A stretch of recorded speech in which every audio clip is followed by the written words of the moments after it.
Good morning विद्यार्थी मित्रों, श्री स्वामिनारायण विद्यापीठ रापर परिवार तरफथी हूँ फरी एक बार आप सर्वे विद्यार्थीओनु हार्दिक स्वागत करूँ छूँ।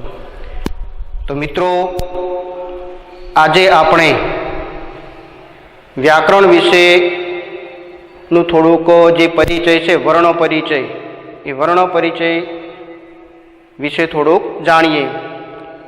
तो कोई पण भाषा होय, गुजराती होय, हिंदी होय के पछी संस्कृत, एमां संस्कृत माटे खास तो सर्वप्रथम आपणे जो वर्णों ने जाणी शकता हशुं, ओळखी शकता हशुं तो आपणने भाषामां सरळता रहेशे। एटले आपणे अहींया पहेला संस्कृत भाषानी अंदर वर्ण छे ए वर्ण परिचय ने जाणीए। तो संस्कृत भाषा ए अति प्राचीन अने वैदिक भाषा छे, एटले के ते 4000 वर्ष पुराणी भाषा छे। अने आ भाषाना जे वर्णो छे ए वर्णो देवनागरी लिपिमां लखाय छे, एटले के तेनी उपर शिरोरेखा करवी पड़ती होय छे।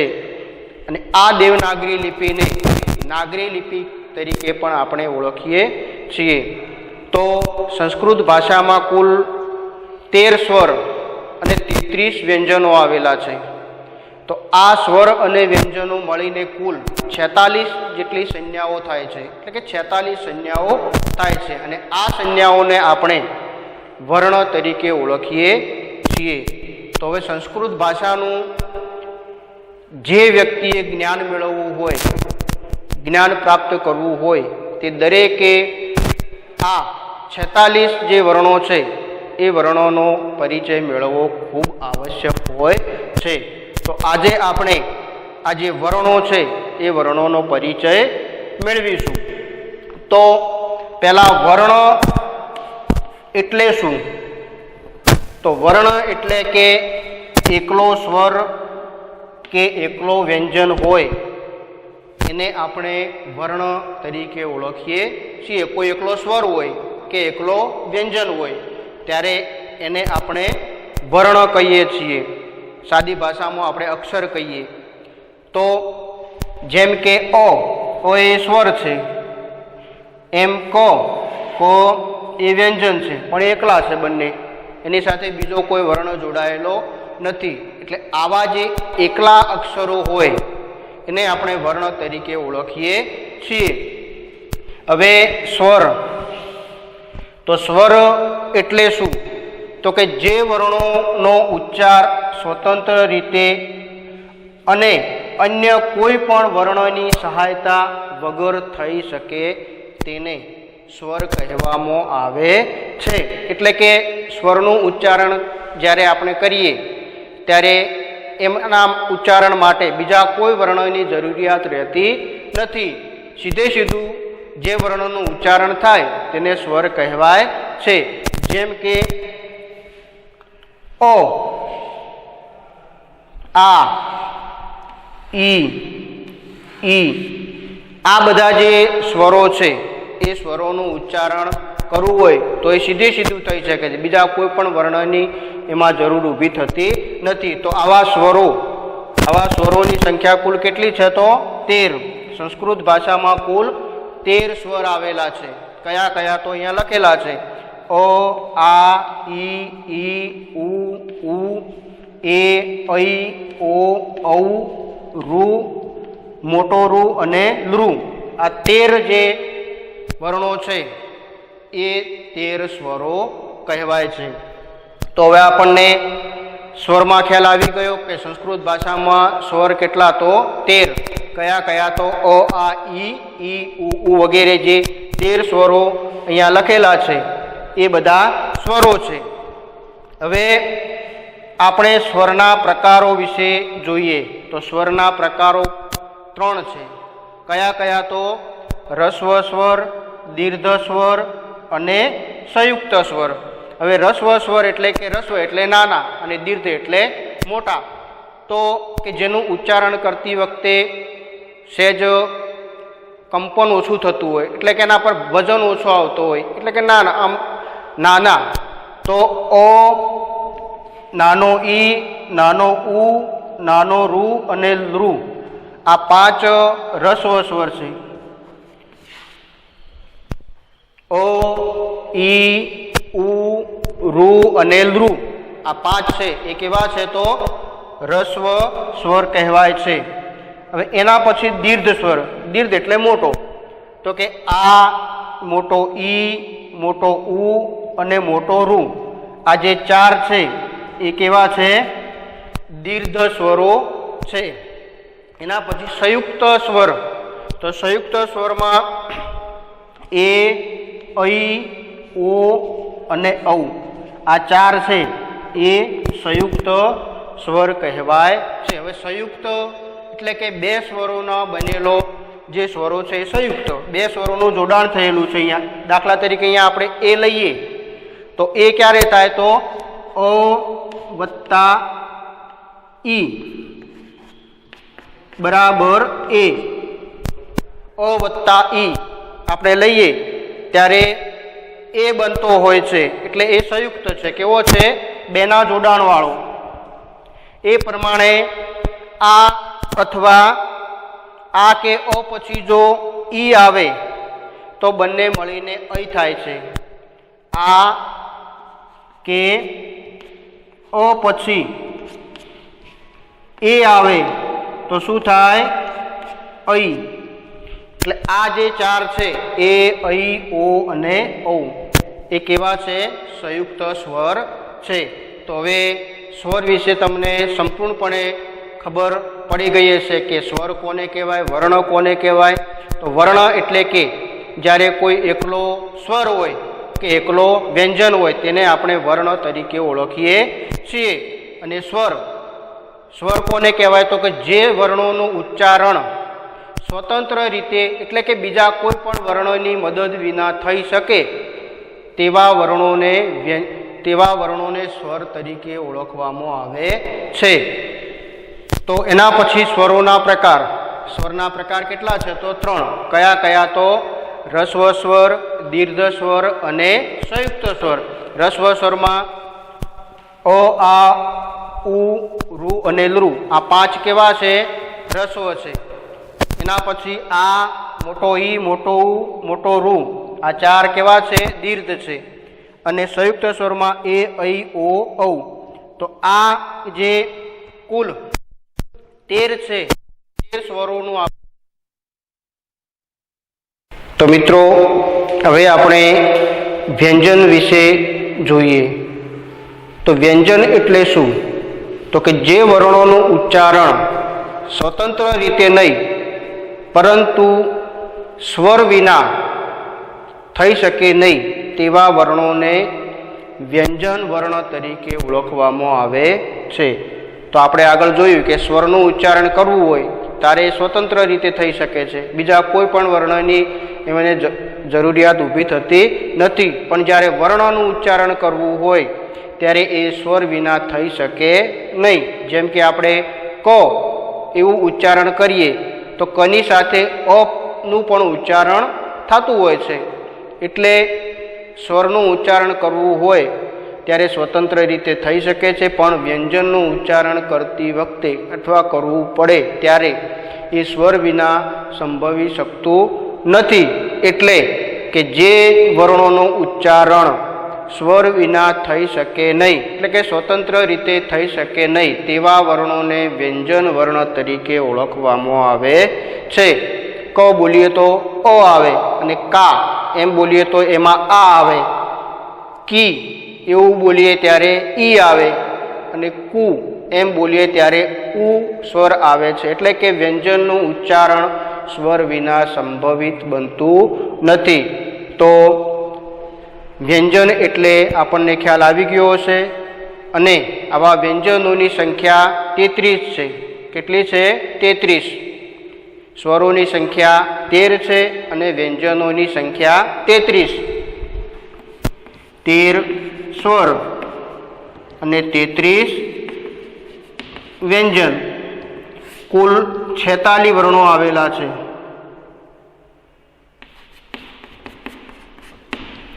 કુલ સંસ્કૃત ભાષામાં કેટલા વર્ણો આવેલા છે? તો 46. તો આ 33 જે વ્યંજનો છે, જેમ કે ક, ખ, ગ, ઘ, બાકીનો જે આખો કક્કો છે એને બધા વર્ણોને આપણે વ્યંજન તરીકે ઓળખીએ છીએ. તો અહીંયા સ્વર અને વ્યંજનોનો જે વર્ણમાલાનો જે અહીંયા કોઠો આપેલો છે એના દ્વારા આપણે સ્વર અને વ્યંજનોને વધુ જાણીએ શકીએ. તો અહીંયા સર્વપ્રથમ સ્થાન આપેલું છે, એના પછી સ્વર અને વ્યંજન. તો અહીંયા સ્વર વિશે આપણે માહિતી મેળવી કે સ્વરમાં 3 પ્રકારો છે: રસ્વ, દીર્ઘ અને સંધિ દીર્ઘ, એટલે કે સંધિ સ્વર. બેના જોડાણથી થયેલો હોય એને સંધિ સ્વર કહેવાય અથવા તો સંયુક્ત સ્વર કહેવાય. એના રસ્વ સ્વરમાં ઓ, ઈ, રૂ, લુ અને ઉ. એ પ્રમાણે દીર્ઘમાં આ, ઈ, રૂ અને ઉ. સંધિ સ્વરમાં એટલે કે સંયુક્ત સ્વરોમાં એ, ઐ, ઓ, ઔ. તો આમ આ જે 13 સ્વરો છે એના 3 ભાગો આપણે જોઈ લીધા. તો હવે આપણે વ્યંજનોની વાત કરીએ. તો વ્યંજનોનું વર્ગીકરણ આપણા માટે ખૂબ મહત્વનું છે. એટલે કે એમાં સ્પર્શ વ્યંજન સ્પર્શ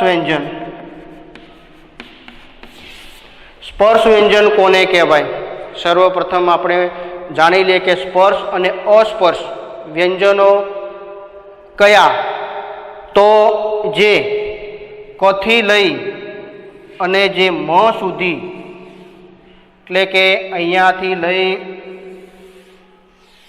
આટલા સુધી ના જે 25 વ્યંજનો છે, 1 2 3 4 5 એમ 5 લાઈન છે, એટલે 25 જે વર્ણો છે એ બધા સ્પર્શ વ્યંજનો તરીકે ઓળખવામાં આવે છે.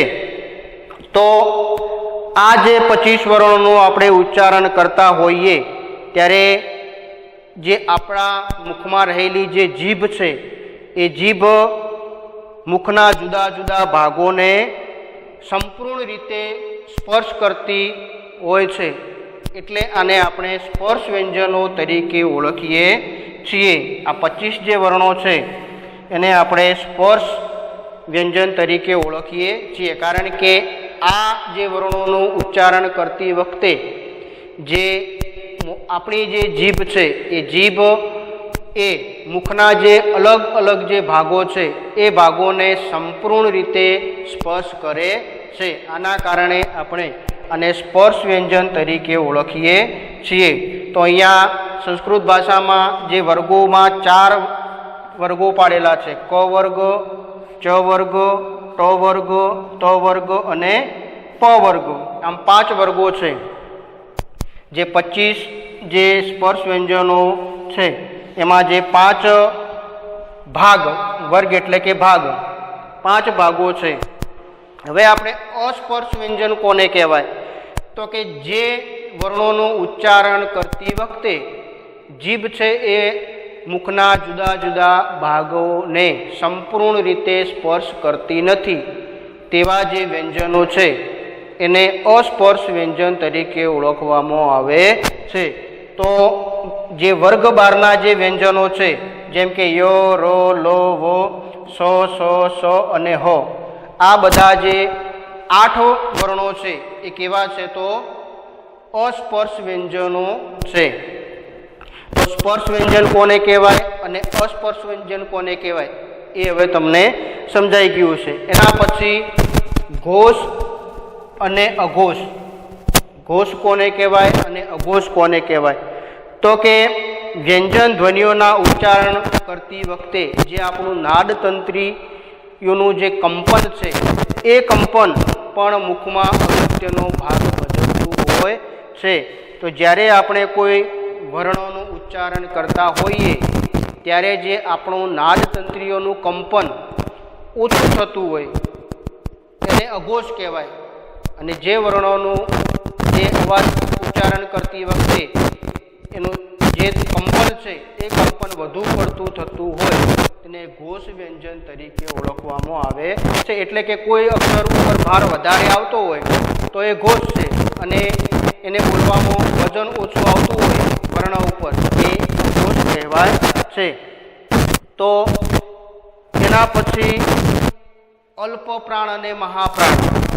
તો અલ્પ પ્રાણ એ દરેક જે વર્ગ છે એ વર્ગનો ત્રીજો અને ચોથો વ્યંજન એ અને 3 જે સ છે આ જે અક્ષરો છે એ અલ્પ પ્રાણ છે. તો આમ આપણે વર્ગોનું જે વર્ગીકરણ કર્યું વર્ણોનું, જેમ કે ઘોષ તો જે ગ, ઘ અને અનુનાસિક ઓ, આ 3, 3, 6, 3, 9 અને 3, 12 અને 15 અને 3 જે અંતસ્થ વર્ણો છે યર, લ, વ, 19 અને છેલ્લો ઉષ્મા અક્ષર હો. આમ કુલ જે 20 વર્ણો છે એ કેવા છે? અઘોષ છે. અને જે ક વર્ગનો પહેલો અને બીજો વર્ણ, ચ વર્ગનો પહેલો અને બીજો, ટ વર્ગનો પહેલો અને બીજો, ત વર્ગનો પહેલો અને બીજો અને પ વર્ગનો પહેલો અને બીજો, આ એવા વર્ણો છે તો અઘોષ વર્ણો કહેવાય છે. આના પછી અંતસ્થ વર્ણો. તો અંતસ્થ વર્ણોમાં ની વાત કરીએ તો ય, ર, લ અને વ, આ 4 વર્ણો કેવા છે? તો અંતસ્થ વર્ણો છે. અંતસ્થ વર્ણો એટલે કે જેનું ઉચ્ચારણ ગળાના જે અંદરના ભાગથી થાય છે તેને અંતસ્થ વર્ણો તરીકે ઓળખવામાં આવે છે. હવે ઉષ્માક્ષર. ઉષ્માક્ષરમાં 3, 6 અને હ, આ 4 જે વર્ણો છે એ કેવા છે? તો ઉષ્મા અક્ષર તરીકે ઓળખાય છે. જેમ કે આ 4 વર્ણોનું ઉચ્ચારણ કરતી વખતે મુખમાંથી જે ઉષ્મા એટલે કે હવા છે એ બહાર આવે છે, તેથી ઉષ્મા તરીકે ઓળખવામાં આવે છે. અનુનાસિક. તો અનુનાસિકમાં આ 5 વર્ણોનો સમાવેશ થાય છે. જે ક વર્ગનો અનુનાસિક કયો છે? તો અનુનાસિક ક વર્ગનો. ચ વર્ગનો અનુનાસિક જ્ઞ, ટ વર્ગનો અનુનાસિક છે અણ, ત વર્ગનો અનુનાસિક ન અને પ વર્ગનો અનુનાસિક છે મ. તો અનુનાસિક એટલે શું? નાક દ્વારા થતું હોય એનો જે અવાજ નીકળતો હોય વર્ણોને અનુનાસિક વર્ણો તરીકે ઓળખવામાં આવે. જે 5 છે જ્ઞ, અનુનાસિક અ, જ્ઞ, અણ, ન અને મ, આ 5 કેવા છે? તો અનુનાસિક. અનુનાસિક એટલે તેવા વર્ણો. તો ક વર્ગનો અનુનાસિક કયો? અનુનાસિક ઓ. વર્ગનો જ્ઞ, વર્ગનો અણ, વર્ગનો વર્ગનો મ. આમ જે આ વર્ણો છે એ વર્ણોનો આપણે પરિચય મેળવ્યો. તો હવે કથા દ્વારા તમને બધાને ખ્યાલ આવી ગયો હશે. આગળ આપણે જોઈએ કે સ્થાન અને પ્રશ્નની દ્રષ્ટિએ પણ ઉચ્ચારણના પ્રકારો છે, ઉચ્ચારણના જે સ્થાનો છે એને પણ આપણે જોઈ લઈએ. તો સર્વપ્રથમ કંઠ્ય.